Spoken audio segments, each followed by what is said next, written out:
Welcome to Confessions of a Higher Ed Social Media Manager, a podcast that addresses the do's, don'ts, and dynamics of the digital ecosystem specific to higher education. I'm your host, Li Fowler. Join me every other week for discussions with some of the best minds in higher education social media management and marketing. Confessions of a Higher Ed Social Media Manager is a part of the Enrollify network, a robust collection of podcasts designed to help higher education professionals like you grow. Explore our other shows at enrollify.org or check out some of my personal favorites linked in the show notes below.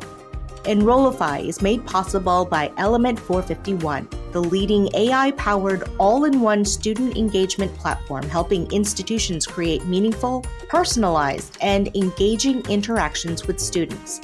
Learn more at element451.com.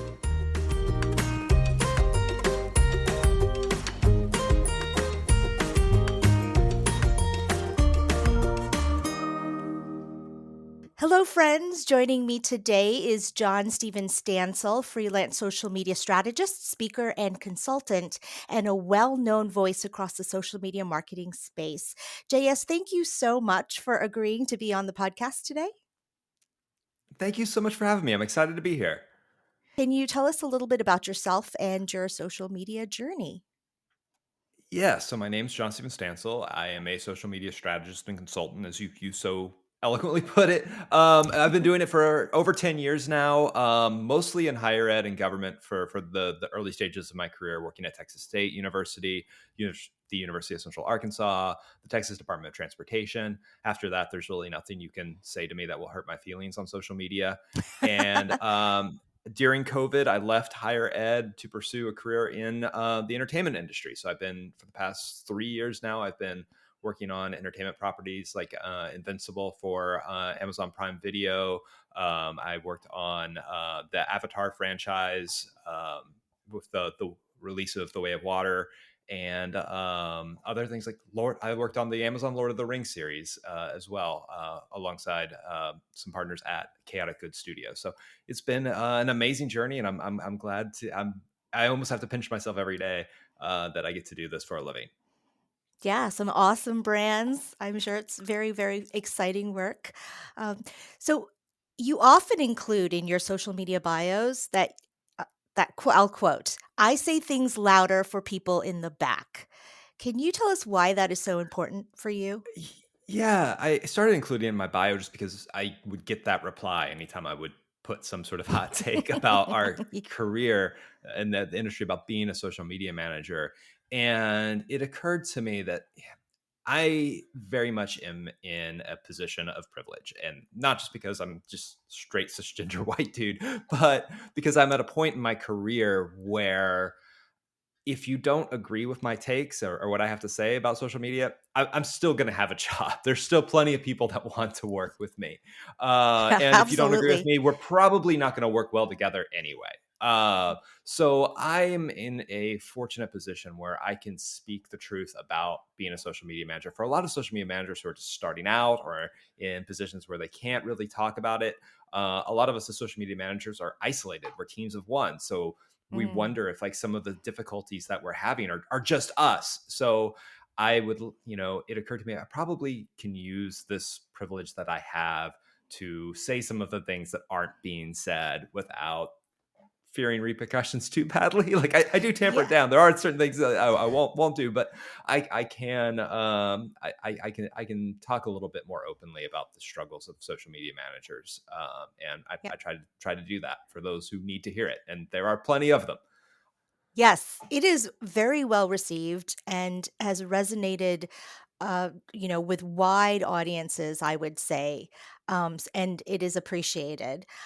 So, knowing that and having been in higher ed, social media for several years and having pivoted out, um, tell us 5 things you think every supervisor or leadership team should know about being a social media manager for a university.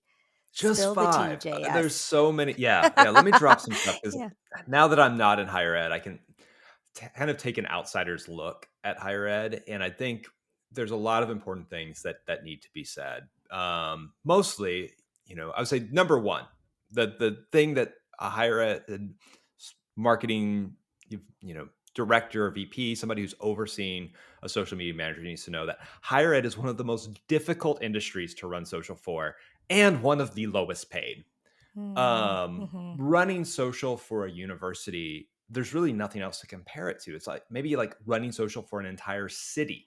You've got Mm. housing, you've got transportation, you've got crisis management, you've got all of these things going on, and you have one person navigating that and kind of playing air traffic controller for like what messages go out, what's important today.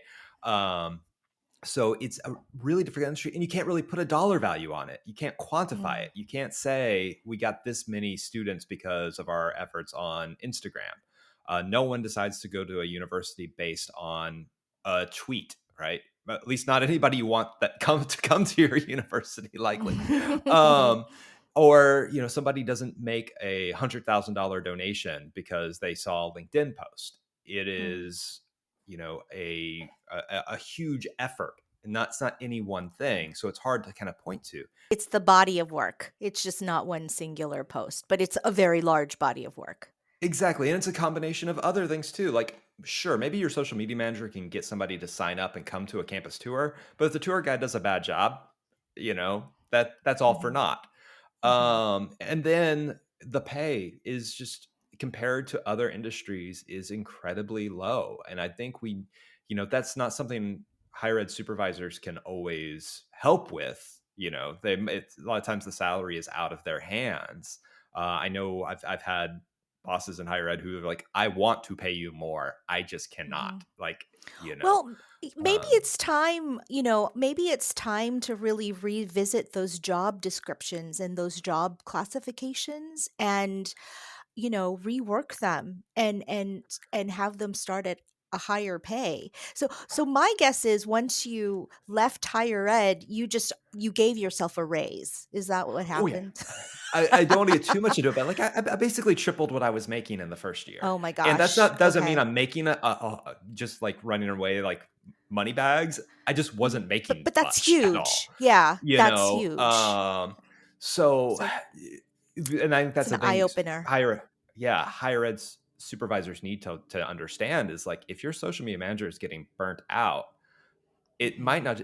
Not only could they be working a little bit less, they could be making a lot more. Mhm. I worked a television show that aired a Super Bowl commercial, and it was less stress than running social for a commencement ceremony. Oh my gosh. Um, Okay, that is very telling. That is very telling. so, Okay. it's just, I hate to quote Henry Kissinger, but this is a great quotation. He said, the reason why, university politics are so intense is because the stakes are so low.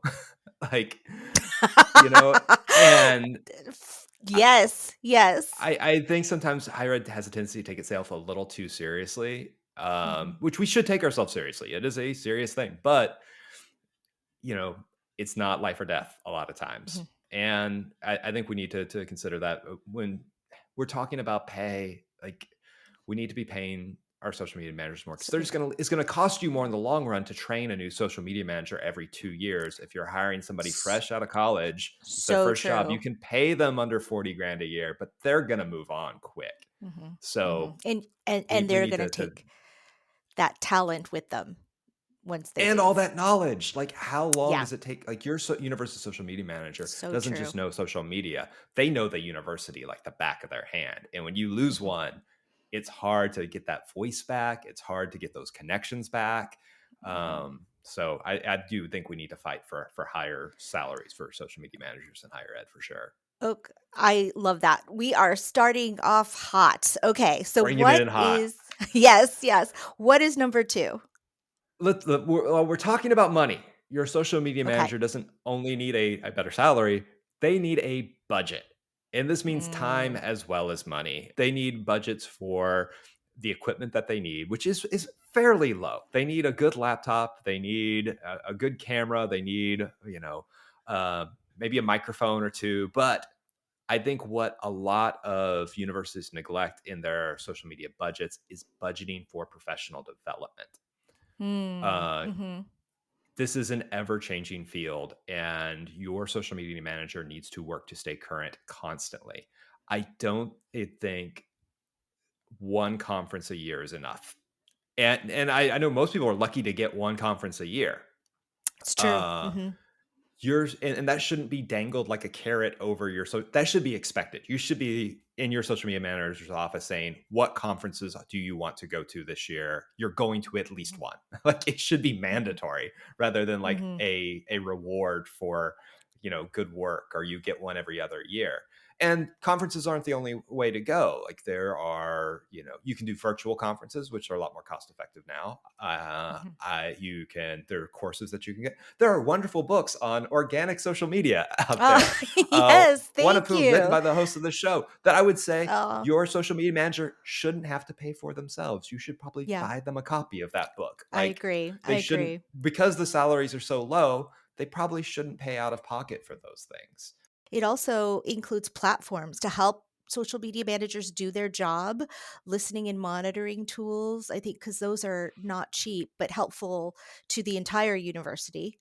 In my opinion, Exactly. and resources as in teams, right? A social media manager Mhm. should have a team, and so I think that should all be included in resources. Mhm. And then on top of that, mention time. Like, your Yes. social media manager needs time to plan. They need time to do that professional development. You need to, like, set aside time for them of like, okay, I know you've got a lot coming in right now, but you're going to need some planning time. This is set aside. Don't come to this meeting. Go plan your thing. Yeah. I I Or love it. you never know when you're going to be sidetracked by a crisis, and like, you don't have time to plan for something. So Mhm. giving them both money and time, that was one of the most eye-opening things when I went into entertainment, which budgets are very different. But one of the most eye-opening things when I went into entertainment was I was asked to build a social strategy for a television series, and I was still in the higher ed mindset. And what I did was, I thought of all these ways, like, oh, okay, well, we can save money here by duplicating this and repurposing this and blah, blah, blah. My boss just stops me like not even halfway through the presentation. And it's just like, the client is a major studio. They have more money than God. Don't worry. They're not worried about saving money. And she said, like, and this sticks with me, but I understand higher ed doesn't have that sort of budget, but this stuck with me. She was like, Yeah. if it's too much, we can always scale back. But if we don't show them what we are capable of, they will never let us do that, no matter how much it costs. And I think, regardless of budget, I think higher ed social media managers need to share, this is what I am capable of given Mm. money. And sometimes people will say yes. They don't know you're capable of that. And they're like, oh, you could do that? Sure. Just, open up the wallet. Most of the Yeah. time, they'll probably say, well, let's scale it. But they'll find something. They don't know what you're capable of until you show them all you can do. So I think higher Yeah. ed managers, I think we self-censor a little too much. We're afraid to ask for things. We know budgets are tight, but like, Mhm. be bold. Like, Mhm. go out there and show this is my $1 million budget plan.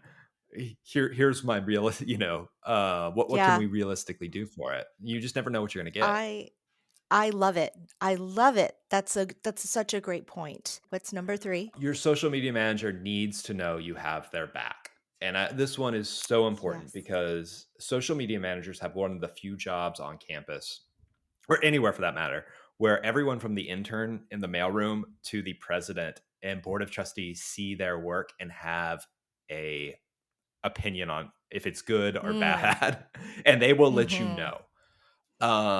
Which is a lot of pressure for one person. Imagine if, like, every email you sent out throughout the day was scrutinized publicly for typos and factual errors. Like, Mhm. Mhm. you would you'd burn out so quick. You'd be under so much pressure. But that's what we expect So of social true. media managers. So they need to know that they have a boss that has their back no matter what, especially during crisis comms.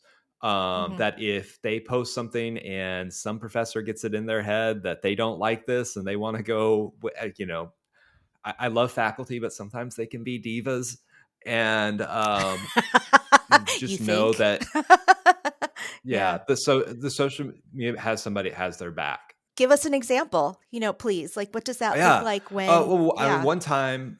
during crisis comms, yeah, I won't, and this was at a long ago. If you do the research in my career, you probably figure out what university it happened at. But like, there was a crisis, and I got permission to reply, and I got it from my boss, who was the director of marketing. He got permission from his VP boss and another VP boss. Ran Mm-hmm, the language mm-hmm. through them, got approvals in writing, but the one VP we didn't ask didn't like it, and really almost wanted my head on a spike for something that was pretty tame. Oh, And wow. my boss was just like, "I have your back. Like, you Nice. did everything right. You got the approvals. This is not on you. We're going to make sure," and kind of shielded me from that. And I think your social media manager needs that, because even Mm-hmm. even through their best efforts and due diligence, you never know what's going to upset somebody, or somebody's going to think, "Oh, why aren't we doing it this way?" um your social media manager needs to know that, like, you're in their corner, you're the expert, and you're trusted. If no one else on campus trusts you, at least it's your boss. Hello, friends. It's Jenny Lee Fowler. Exciting news! I'll be at the Engage Summit in Raleigh on June 25th and 26th, and I'd love to meet you there. Hosted by Element 451, the Engage Summit is where AI meets higher education. Sessions will focus on cutting edge AI applications that are reshaping student outreach, enhancing staff productivity, and offering deep insights into ROI. This isn't your typical conference. It's a strategic summit where you'll learn from the best about leveraging AI and digital strategies in higher ed marketing. Imagine 2 days filled with hands on sessions, real success stories, and the chance to network with top minds in the field. You'll leave with practical, transformative takeaways as you learn how AI fosters a more personalized, efficient approach from recruitment to student success. Oh, and the best part? The Engage Summit is incredibly affordable. Tickets are just $150 per person. But it gets better. Use the discount code Enrollify50 at checkout, and you can register for just $99. This early bird pricing lasts until March 31st. So join me and many of my fellow Enrollify Network creators at the Engage Summit this coming June. Learn more and register at engage.element451.com. We can't wait to see you there.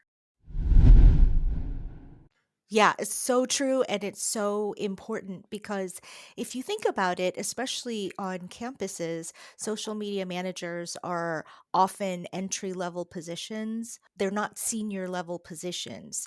So it's important for these people to feel like they are supported and, they are part of a team, even if it's you and your supervisor.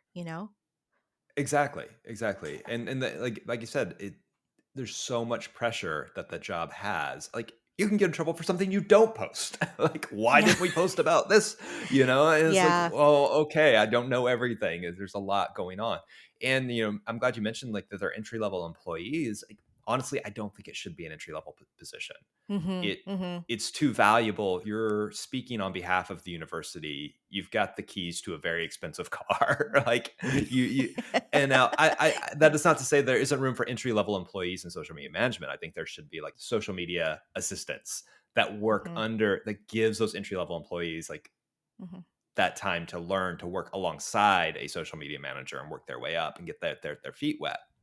And that I can also be through internships and whatever, but it needs to be more than an entry level position, because you're asking a lot of one person. There's a lot of nuance in decision making and, it takes experience to not be reactive, I think, and so I hear you. I think all great points. Are we on number 4? We're number 4, which is, your social media manager needs to be empowered to say no. And Yeah. it goes back to what you're saying about these being entry level positions and people maybe not wanting to say no because they're like, well, I'm new. I don't know. I've only been doing this for a little while. But your social media manager needs that authority. They need to be able to say no to the president. Like, maybe not that Mhm. far. But yeah, they need to be able to say no. There are a few times when I've been Or like, at least make a a university president. recommendation, Right. Like, right? are you Yeah. sure about that? Like, Yes, yes.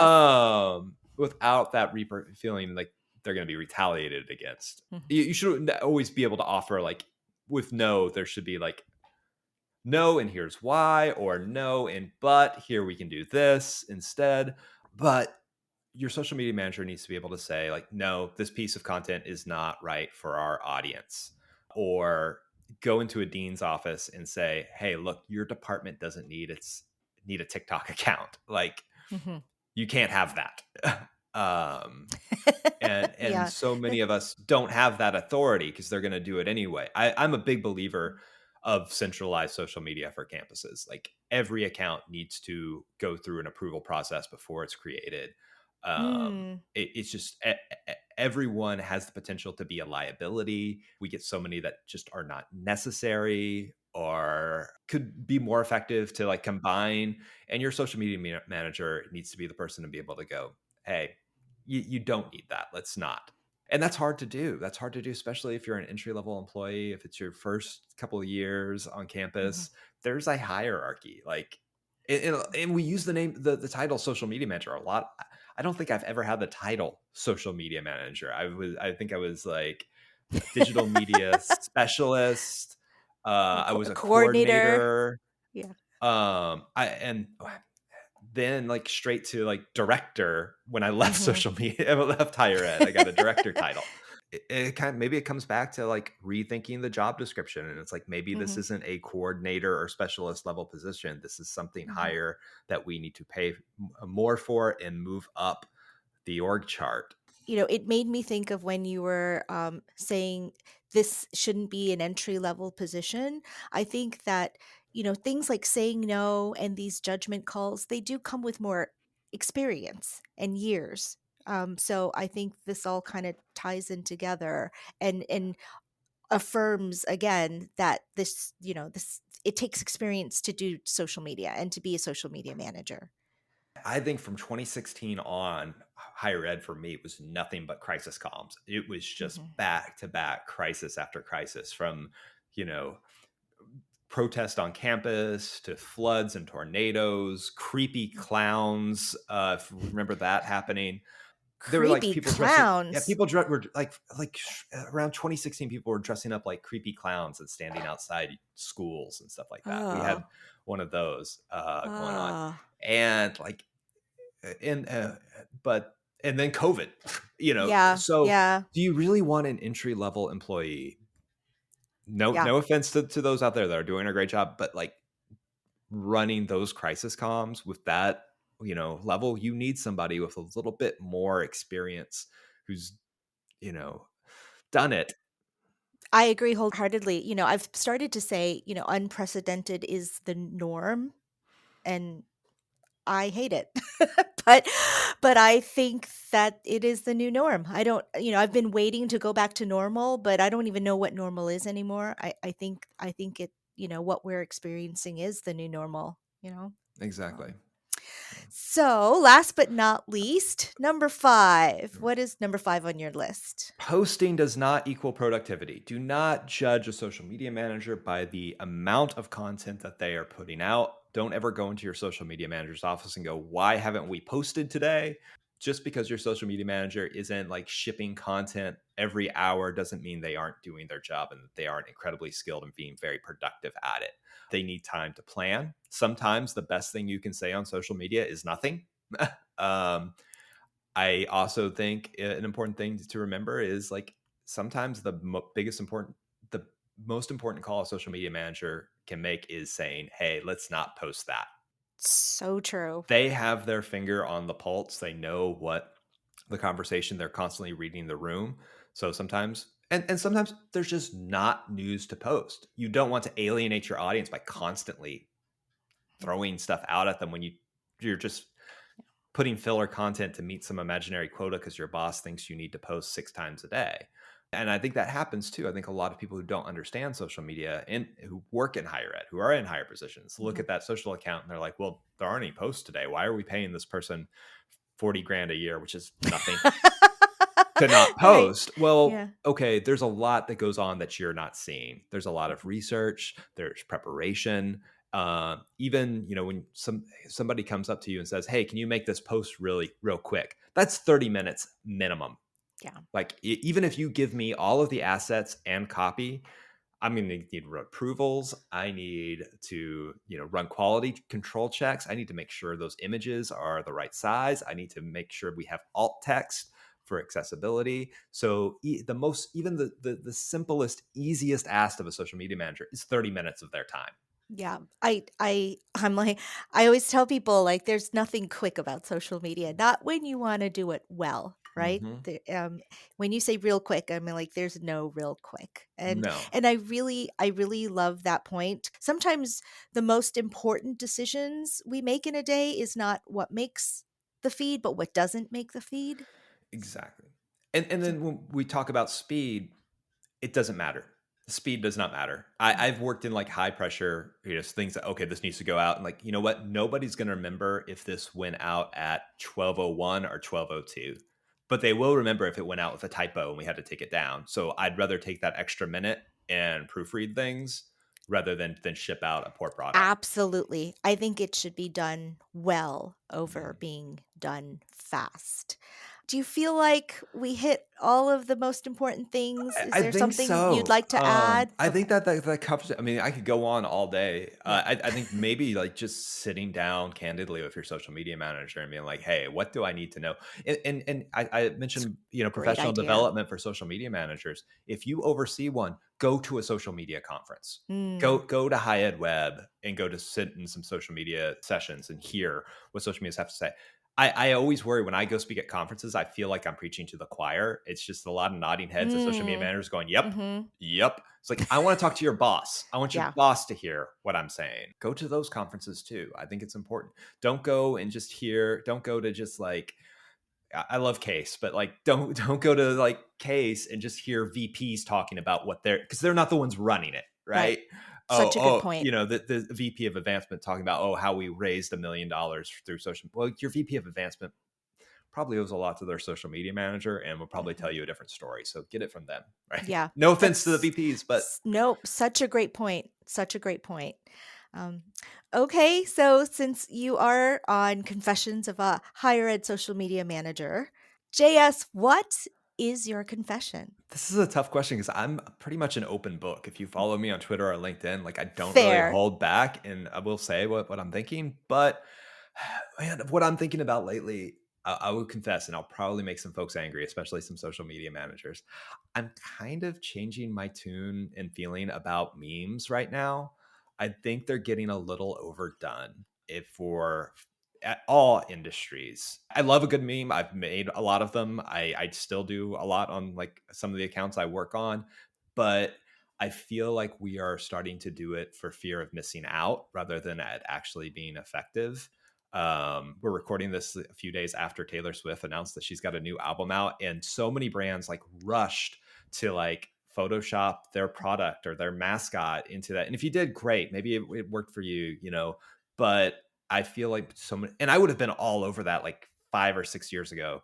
Um, but now it feels like, well, it doesn't really connect to your brand. Why are you doing this? This is, and I think Mhm. Gen Z is honestly getting a little tired of it too. They're Mm, starting to call it out. Like it mhm, used to be when a brand or a university posted a meme or something that it was out of character. It was surprising. That's why it was so effective. Now it's just like, oh, yeah, the minute that Taylor mentioned that, you saw that album cover, I'm like, everybody's gonna be photoshopping their brand. mm, Like I knew it like right off the bat. mhm. But like if you are, I don't know, like if she released an album called Bears and you're the Bears, go by all means, go for it. Yeah, that is your day. Like let's go. Yeah. If you have a particularly sad poetry department that's famous for that, yeah, go for it. Yeah. Because But if it's an obvious fit, right? right. It. But when you're trying to force it, or Mhm. I see so many conversations in social media management groups, and I understand you're hurting for content. Like, how are we going to use this?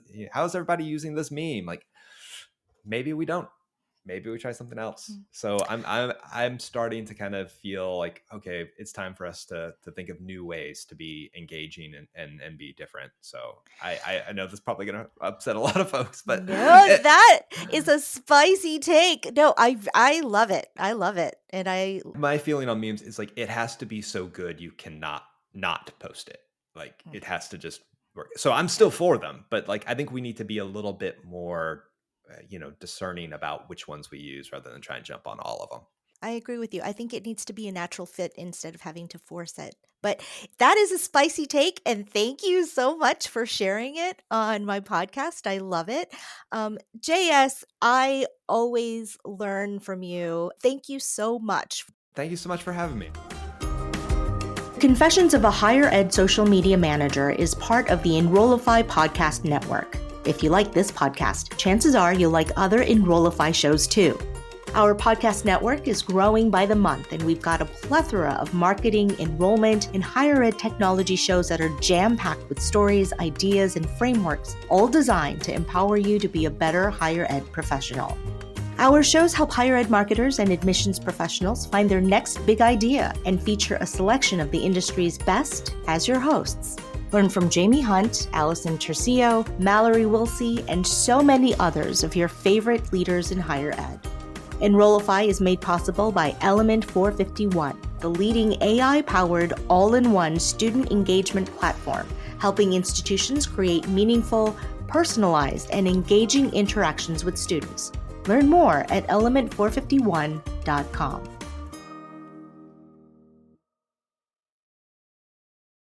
Hello, friends. It's Jenny Li Fowler, the host and author of Organic Social Media: How to Build Flourishing Online Communities. I help social media managers and community leaders take a strategic approach to social media marketing and how to build an organic community of followers.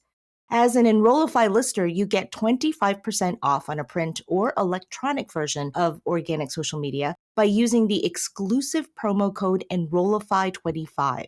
This code is only available when you order directly from the publisher, and shipping is always free in the US and the UK.